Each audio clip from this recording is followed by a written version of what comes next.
Estes são alguns dos piores trabalhos existentes em Warhammer 40.000, número 6. Legionário Penal. Se você acha que tem um emprego ruim, imagine ser enviado para missões suicidas usando um colar explosivo preso ao pescoço. O Exército Imperial, a famosa Guarda Imperial, precisa constantemente de soldados para tarefas em que ninguém espera voltar vivo. Mas treiná-los leva anos, custa caro e exige recursos. Por outro lado, criminosos estão espalhados por todo o Império, lotando prisões que drenam dinheiro. Tentaram usar cadeias comuns, mas elas são dispendiosas. Consideraram execuções rápidas, porém isso elimina mão de obra, que ainda poderia ser útil. Até que alguém teve a brilhante ideia: por que não transformar criminosos em tropas descartáveis? Ao longo dos milênios, a prática foi ganhando espaço. E no 41º milênio virou algo oficial. Os chamados legionários penais. Prendem colares explosivos nos condenados, entregam armas de baixa qualidade e os enviam para morrer abrindo caminho em campos minados ou avançando diretamente contra posições inimigas. Existem várias formas de acabar nessa unidade. Talvez você deixou de pagar impostos, talvez ofendeu um comissário, o oficial que executa soldados por covardia, ou simplesmente estava perto demais quando alguém precisava preencher vagas. O equipamento que recebem é o pior possível. Uma Lasgun menos uma arma laser, que pode explodir na sua mão. Uma armadura que mais parece uma carcaça velha e rações que venceram há séculos. Em seguida, você é marchado para limpar minas com os próprios pés, ou jogado em ataque frontal, sem suporte algum. Em outras ocasiões, sua função é correr em direção a criaturas alienígenas conhecidas como Genestialers. Pense em algo como Alien, mas ainda mais assustador. O verdadeiro terror, porém, é o colar explosivo. Operadores ficam observando à distância com detonadores na mão. Qualquer sinal de hesitação e sua cabeça vira fumaça. Seu rosto recebe tatuagens de identificação, para que todos saibam que você é considerado escória. Soldados comuns não conversam com você, não dividem comida, não ajudam quando você se fere, dorme separado, come pior e é tratado como alguém que já está morto. Tecnicamente, se sobreviver a um número absurdo de missões suicidas, você pode ganhar redenção e ser transferido para uma unidade regular. Mas existe um pequeno detalhe.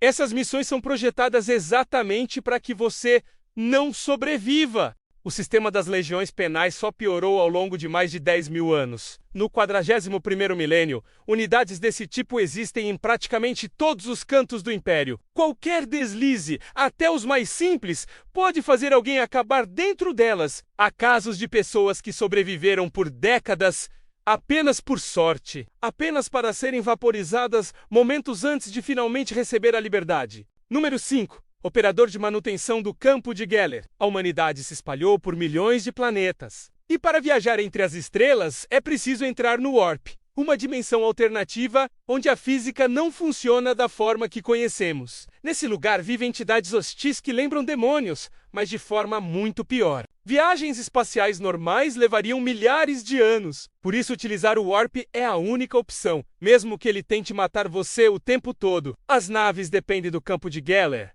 uma barreira psíquica que impede os demônios de invadirem o casco durante o trajeto. Quando o campo funciona, todo mundo chega vivo. Quando falha, mesmo que por um instante, os demônios entram e a tripulação inteira morre em agonia. O problema é simples. Alguém precisa manter esses campos funcionando. E esse trabalho precisa ser feito enquanto a nave está viajando pelo Warp. O Mecânicos, a organização de sacerdotes tecnológicos encarregada da tecnologia imperial, tentou outras alternativas antes. Sistemas automáticos acabam sendo corrompidos pela energia do Warp. Servidores mecânicos, que são humanos lobotomizados com partes cibernéticas, não possuem capacidade para reparos complexos. Sacerdotes de tecnologia são raros e levam décadas para serem treinados. Por isso, desde o 20º milênio, recorreram a humanos comuns com treinamento técnico básico. Pessoas consideradas substituíveis, mas capazes de executar reparos simples. Agora,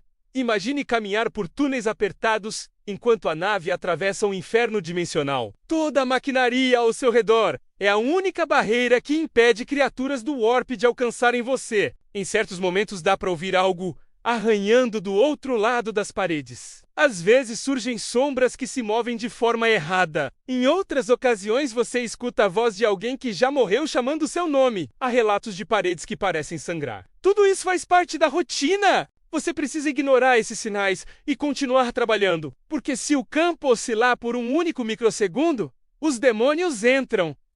Os reparos são brutais, a tecnologia é antiga, pouco compreendida e cheia de rituais. Muitas vezes você bate peças com uma chave inglesa, enquanto recita preces que aprendeu sem saber o motivo, torcendo para que funcione. A exposição constante ao warp altera o cérebro, mesmo com proteção. Trabalhadores começam a ter alucinações e ouvir vozes que incentivam sabotagem. É comum desenvolver paranoia ou fanatismo religioso extremo. A maioria sobrevive a poucas viagens antes de enlouquecer ou desaparecer misteriosamente nos túneis. Veteranos que fazem esse trabalho há anos são completamente quebrados. Falam sozinhos, veem coisas que destruíram a sanidade de qualquer pessoa comum. No 41º milênio as naves são mais velhas, os campos de Geller falham com mais frequência e os operadores morrem mais rápido do que nunca. Você acha difícil lidar com equipamentos defeituosos? Então imagine lidar com ciborgues de combate completamente insanos,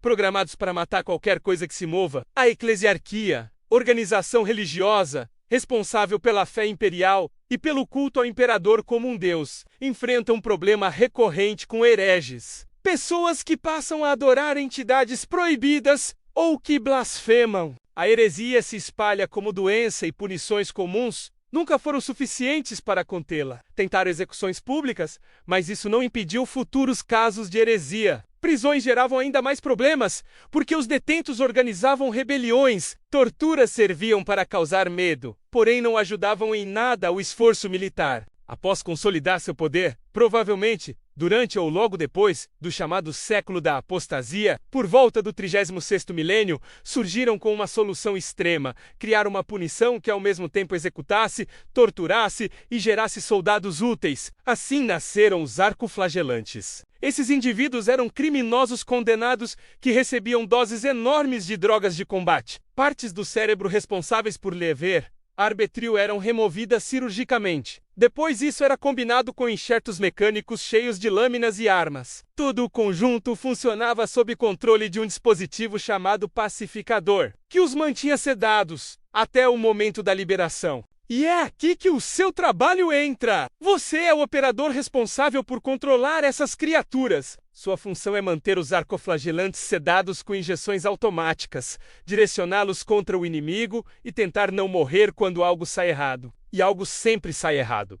Às vezes o cronômetro dos injetores falha. Em outras, o pacificador apresenta glitch. Basta um barulho mais forte para que a criatura desperte subitamente. E então você se vê diante de um zumbi cibernético de 2 metros de altura girando lâminas em todas as direções, enquanto tenta inserir códigos de segurança com as mãos tremendo e rezando para ser rápido o bastante. Ninguém se voluntaria para esse trabalho. A maioria dos operadores são membros de baixo escalão da igreja, pessoas que cometeram algum deslize simples, como dormir durante uma oração, e acabaram punidas com esse cargo. Outros são técnicos medianos, com conhecimento suficiente para operar o painel, mas não o bastante para serem promovidos a funções melhores. O treinamento é mínimo. Você aprende qual botão ceda, qual botão libera e qual oração recitar quando estiver prestes a morrer. Você se torna uma espécie de carcereiro para máquinas de matar. E o pior é que mesmo com o cérebro destruído, algumas dessas criaturas ainda balbuciam frases desconexas sobre suas vidas anteriores. Isso é o bastante para traumatizar qualquer um.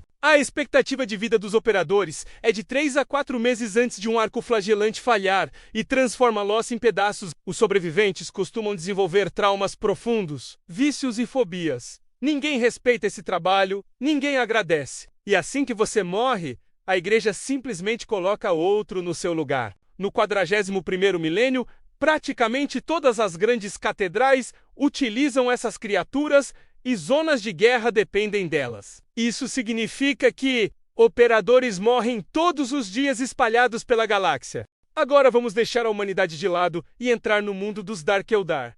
Esses alienígenas vivem em Komohá, uma imensa cidade localizada dentro de uma dimensão chamada Webway. Os Eldar, no passado, dominaram a galáxia por milhões de anos, até que sua decadência e excessos deram origem a um deus sombrio do caos chamado Slaanesh, há cerca de 10 milênios. Desde então, Slaanesh drena constantemente as almas dos Eldar.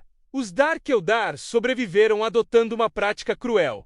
A única forma de manter suas essências intactas é causar dor. Quanto mais sofrimento provocam nos outros, mais conseguem preservar suas próprias vidas. Entre eles existem os homúnculos, verdadeiros mestres da tortura. Eles aperfeiçoaram métodos de mutilação, experimentação e reconstrução corporal durante milênios. Esses homúnculos operam laboratórios de carne, lugares onde remodelam corpos, criam monstros e realizam experimentos com objetivos que só eles compreendem. Por terem desenvolvido técnicas extremamente complexas, inevitavelmente enfrentaram um problema. Precisavam de ajudantes. Eles tentaram usar criaturas irracionais, experimentos fracassados ou escravos alterados, mas nenhum deles tinha precisão suficiente para lidar com procedimentos delicados. O trabalho exigia alguém com inteligência mínima para seguir instruções, mas que fosse descartável quando necessário. A solução se tornou capturar prisioneiros de guerra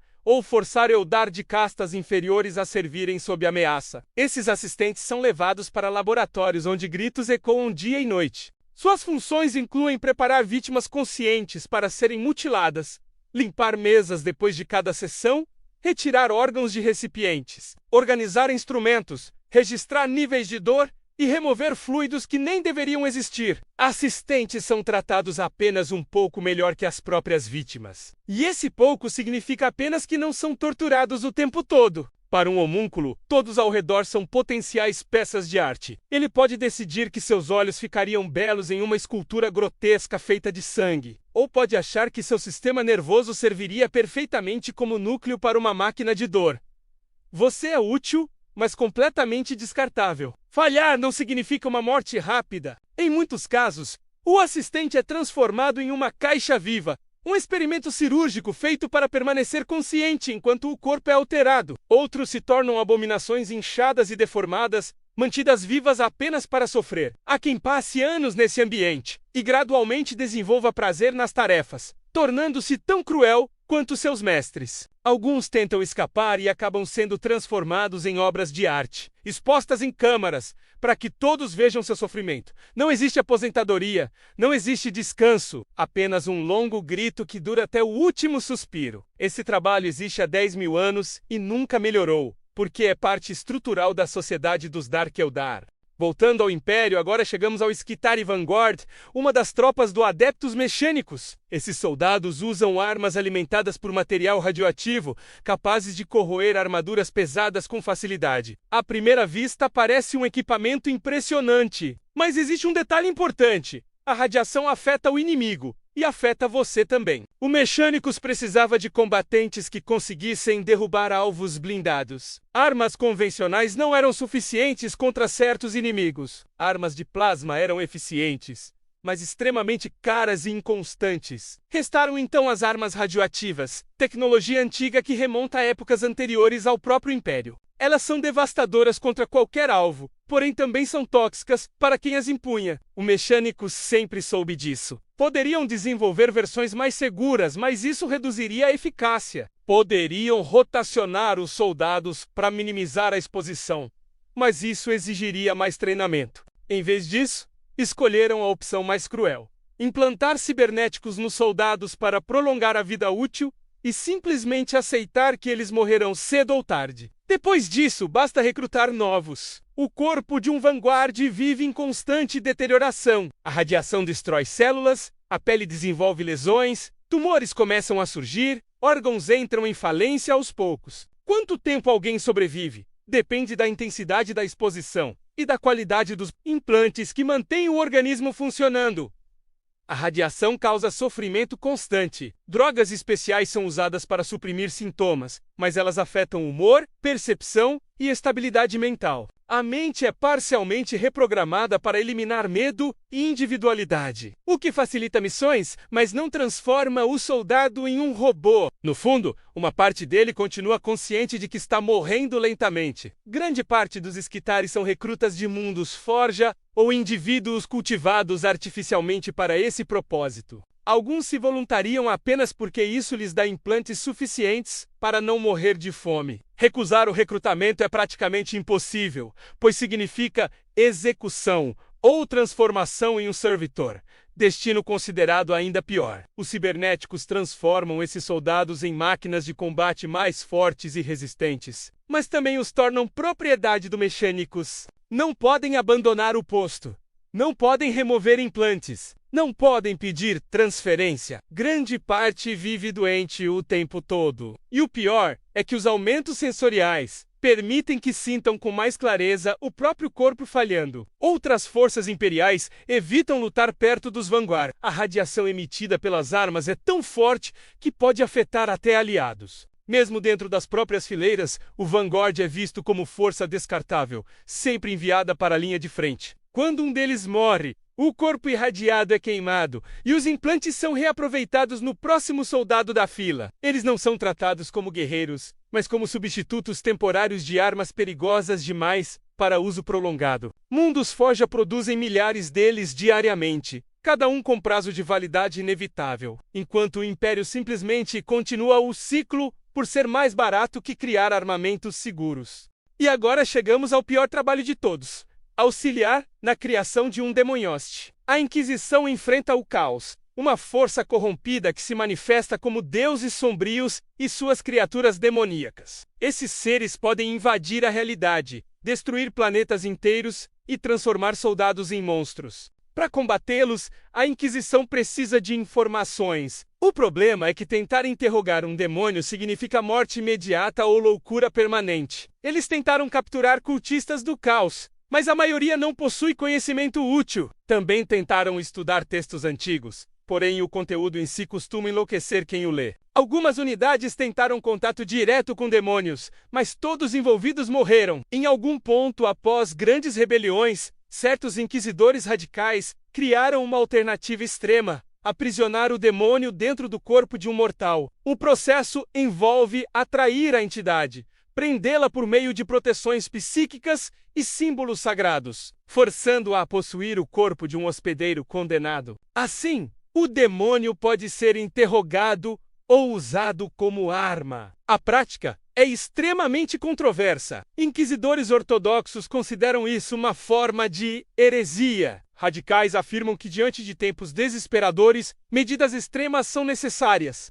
Criar um demonhoste exige um inquisidor poderoso, treinado em demonologia, um hospedeiro, geralmente um psíquico condenado, uma câmara ritual cheia de marcas de proteção e vários assistentes. E é aqui que você entra. O ritual ocorre em locais secretos, escondidos dentro de naves ou em câmaras subterrâneas. Sua função é permanecer dentro do círculo ritual, entoando orações em idiomas que você não entende. Precisa evitar olhar o demônio nos olhos, já que isso pode arrancar sua sanidade. Também deve manter as barreiras psíquicas alimentadas com preces constantes. Os demônios fazem de tudo para escapar, destruindo tudo ao redor. A maioria das tentativas fracassa. Estima-se que 8 em cada 10 rituais terminam em desastre. Quando isso acontece, o demônio mata todos de maneiras inimagináveis. Pode transformar seu sangue em ácido. Pode inverter seus ossos enquanto você ainda está vivo. Pode fazer você sentir intensamente cada dor que já causou a alguém, multiplicada centenas de vezes.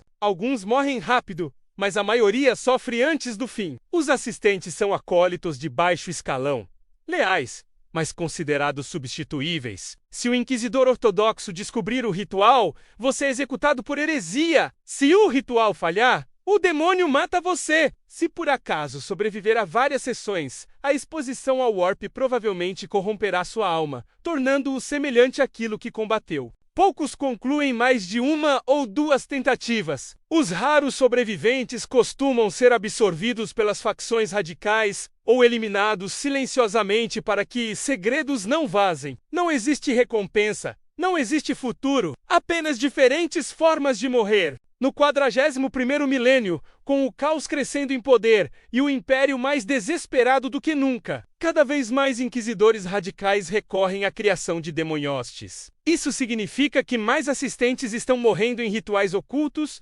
todos os dias, espalhados por toda a galáxia. E assim termina a lista. 6 trabalhos tão terríveis que fazem a vida de um guarda imperial comum parecer férias. No vasto universo do 41º milênio, existem incontáveis maneiras de sofrer. Mas estas certamente representam o ápice da miséria. Obrigado por assistir. E nunca se esqueça, no sombrio e distante futuro, onde não existe paz, apenas trabalho sem fim, o próprio trabalho se torna o verdadeiro inferno.